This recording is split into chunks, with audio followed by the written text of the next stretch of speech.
Springtime. The flowers are blooming, the snow has melted, and the birds are singing. And with spring here, let's talk about another spring anime by revisiting our old friends at Madhouse again for the 2000 series, Sakura Wars.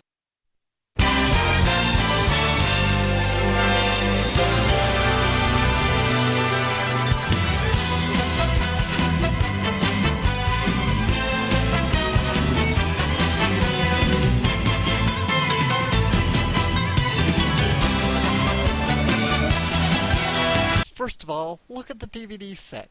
It's a damn stack pack!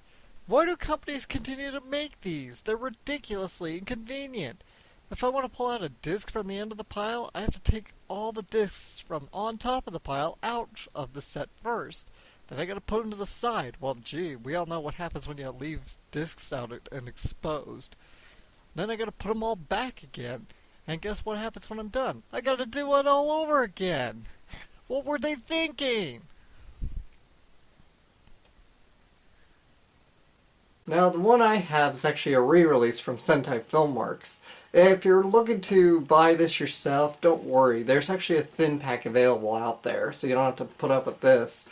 I decided to go with this because, well, I like the cover art a little better, and it also was a little cheaper for me. So let's talk about the show. Sakura Wars is based on a dating sim and RPG created by SEGA. If you aren't familiar with dating sims, they are just how they sound. They're simulated dating. You're usually a character surrounded by members of the opposite sex with the intent of winning their love and affection.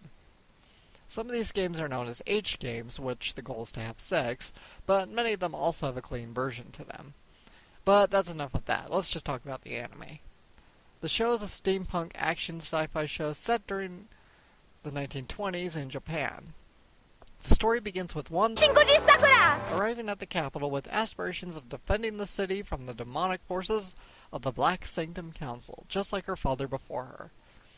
However, things are not quite as she imagined, as in addition to using her great spiritual energy to pilot a mech called a Kobu, she must also perform on stage as an actor, as the Imperial Flower Division's cover is an art theater, and this is pretty much true for all installments of the Sakura Wars franchise.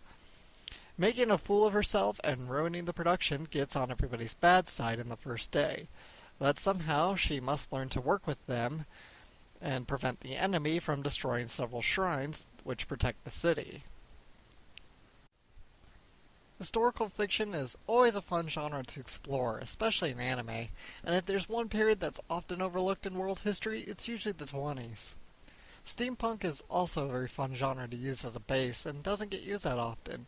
The only anime titles that come to mind are shows like Steam Boy and Full Metal Alchemist, so this is something of a new experience for me, as I never got very far into Full Metal, nor have I seen Steam Boy.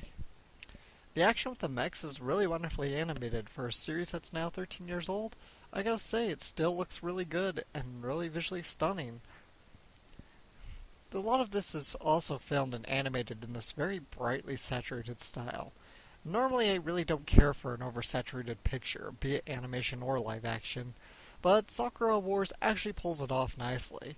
It almost gives the feeling of being in an old painting. As an early ADV dub, the cast is very solid. People of the ADV Golden Age or today's Seraphim Sentai digital dubs probably won't recognize any of these cast members. None of the familiar faces are around in this, and as far as I know, not many of these people are still around anymore in voice acting. I did actually mistakenly think Tiffany Grant was in this, but I was just mistaken. Regardless though, this is still a very solid dub for its day.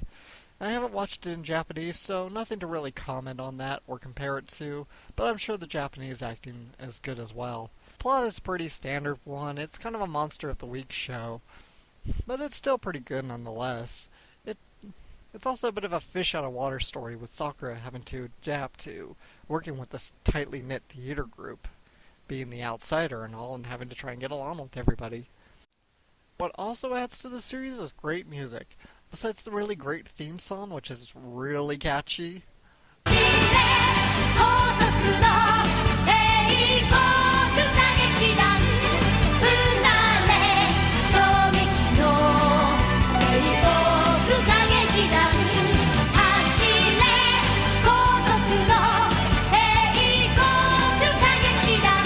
musical score is also just awesome. It was handled by Kohei Tanaka, the same mastermind behind Cardcaptor Sakura, and many, many other anime shows out there. I think he even did all the games. All in all, Sakura Wars is a great show. The animation style is really crafty, whether by age or by design. It really still gives this feeling of a soft touch and makes it look like a moving painting almost. The cast of characters is pretty great too. They all have their own personalities and that are all worth looking into. The series may not be super amazing or immaculate, but it's still a lot of fun and it's pretty much worth owning if you ask me. If you enjoy shows like Rurouni Kenshin, then I can also recommend this, even though they're pretty different. Just something about peering back into old Japan makes a show's setting much more fascinating, especially when the shows are modern or futuristic.